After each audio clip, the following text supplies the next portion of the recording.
Hello everybody!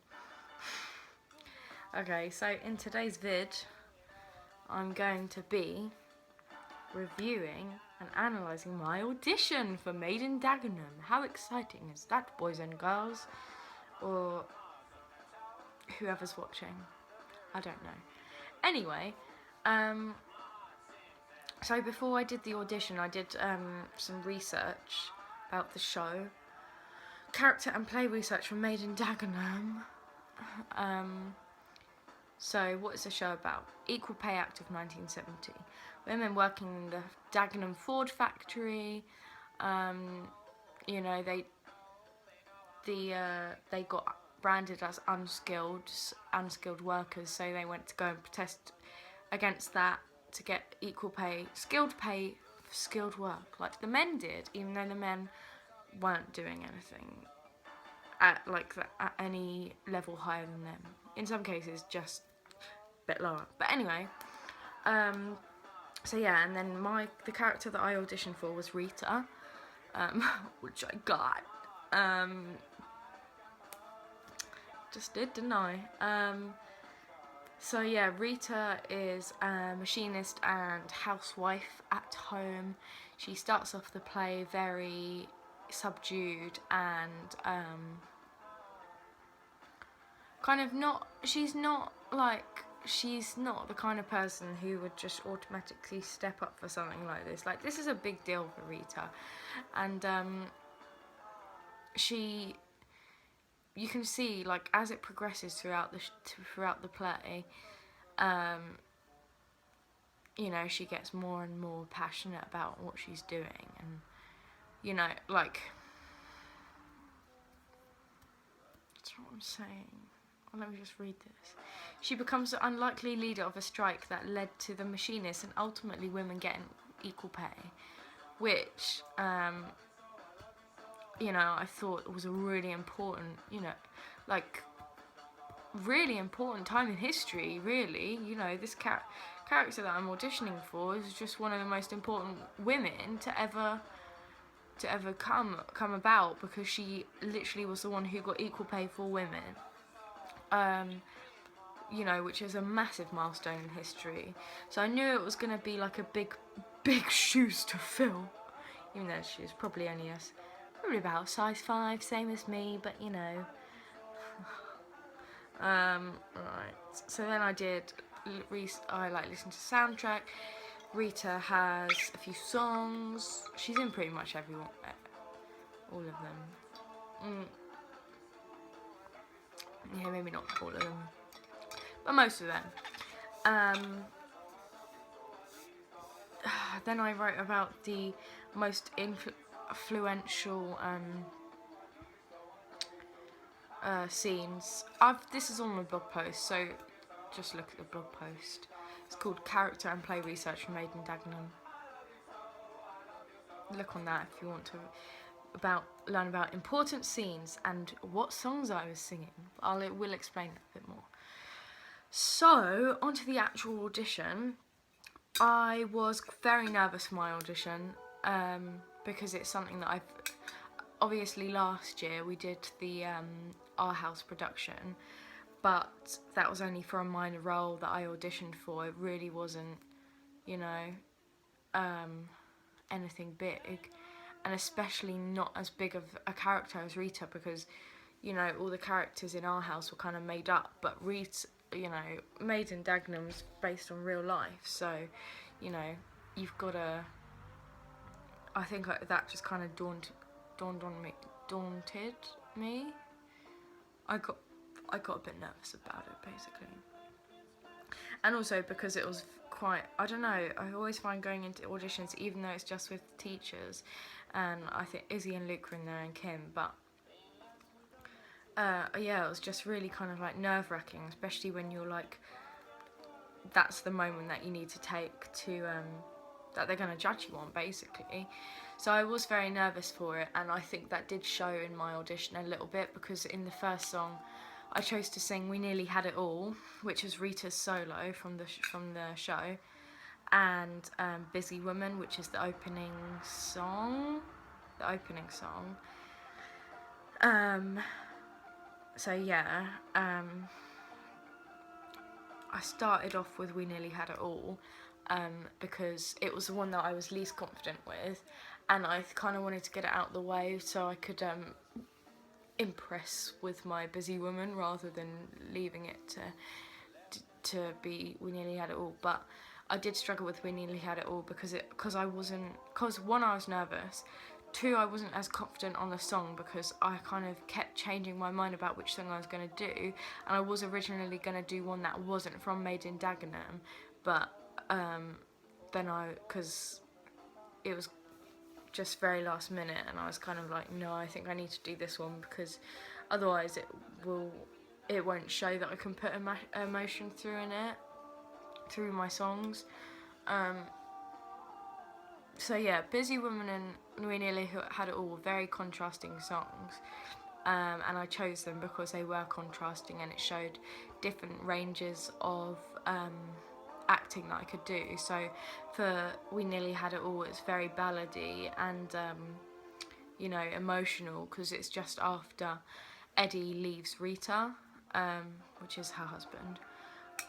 So it is very emotional, and she's just kind of saying, okay, well, shit, but I can do this without you. And it just proves that's like the moment in the play which you're really kind of like, go Rita, because it's just, she's saying, I'll do this with or without you, but I am doing it. I'm not letting this affect me, even though she's literally lost her husband and her kids, which I think, good on you, Rita. Good on you, Rita girl. And then Busy Woman obviously it's quite upbeat. It's quite comical.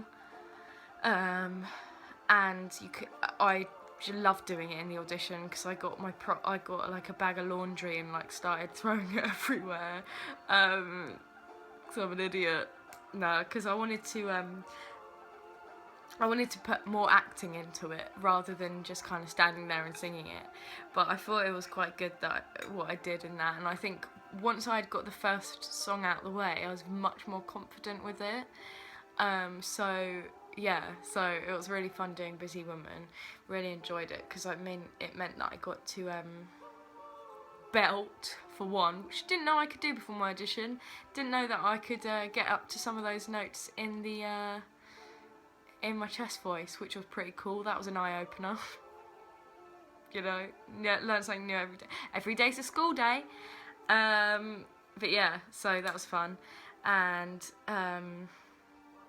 also I forgot my words in We Nearly Had It All because I was just so nervous and it took me a while. But then after I'd done that, Busy Woman was fine because I knew what I was doing, and I felt a lot more confident with getting one song out of the way. And then for my acting bit, I did the scene of Rita and Connie in the Bernie Inn, I think, with Charlotte. And I think that went quite well. I think I found it hard to keep the accent up for a bit, but it was okay after a while. After when we started rehearsing, it was fine, but in my audition I looked into like some weird Australian chavvy Essex mix, which was quite weird, but whatever. But I think that was what was good. I think it obviously went a lot better during the more rehearsals and once it got better, and because I had like more of an idea of what the scene was actually about and where it fit into the play, instead of just giving a random scene that didn't really make sense of like what it was about really, because it's quite a vague one. But I think that did go well. And then my questions I think went really well as well because I had researched the play, so like before we knew about it, because I found out what we were doing, which I probably wasn't meant to, but oh well. I'm an ex-student, so shoot me. Sorry, but I did. I knew it. I knew what it was about, and I started researching. But I I loved the idea of it, of doing it, and I thought it was a great choice for our class to do. But yeah, I've lost my train of thought. Oh yeah, my questions. I thought they were really good because I kind of knew what I was talking about basically, and my standout pièce de resistance moment in my questions was when Izzy asked me what kind of staging I'd use, and I know a lot of the people that I was talking to after the audition said that they would do stage and then seating, so it was just like head on like I am now. But I said, because I'm a legend, I said to have it around, so in stage in the middle and then audience around. And my reason for that was so that everyone can get involved, because this is the equal pay movement was about getting people involved, and it would give more of a sense of belonging or something like that. So yeah, that was a good moment for my life career. No, I'm joking. So it was just highlight of the audition. Also throwing just random bits of clothing from the costume cupboard was quite funny. But yeah, I chose Rita because I haven't played a female role before, and obviously not a big role either. So yeah, it was definitely an experience. If I were to do it again, I think what would be better to do again is to be completely confident with the songs. I think do a little bit more of each song. Maybe not Busy Woman, because I think I got that just kind of like, that was alright because I just put so much acting with it.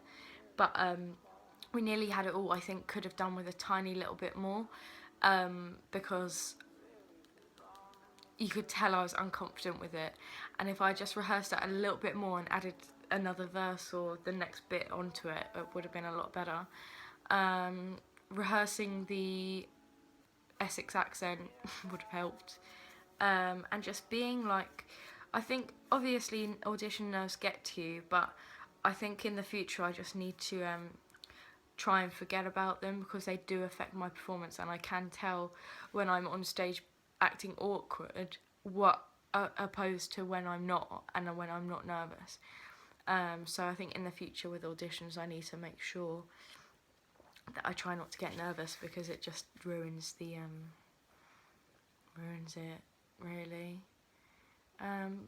But yeah, I'd like to say I wouldn't do anything else different, just do the songs and try and hunt down a backing track or get someone to try and play it on piano or something, because singing a cappella is quite hard, especially when you're nervous. But there wasn't anything I could do about that. There was literally no backing tracks made in Dagenham. But yeah, so that's about it. Thanks for watching, Mr. Examiner, or my teachers, whoever was watching this, or Mrs. Examiner. No discrimination there. I think it'd be great to I don't know what I'm talking about anymore. I'm just stalling. I should probably go. Thank you for listening. That is my analysis of my audition and a bit about my prep. If there's anything I need to add, I will film another video for you all. So yeah, have a great day, whatever you're doing. Probably marking my blog, so have fun. Thanks for watching. Ciao, ciao for now.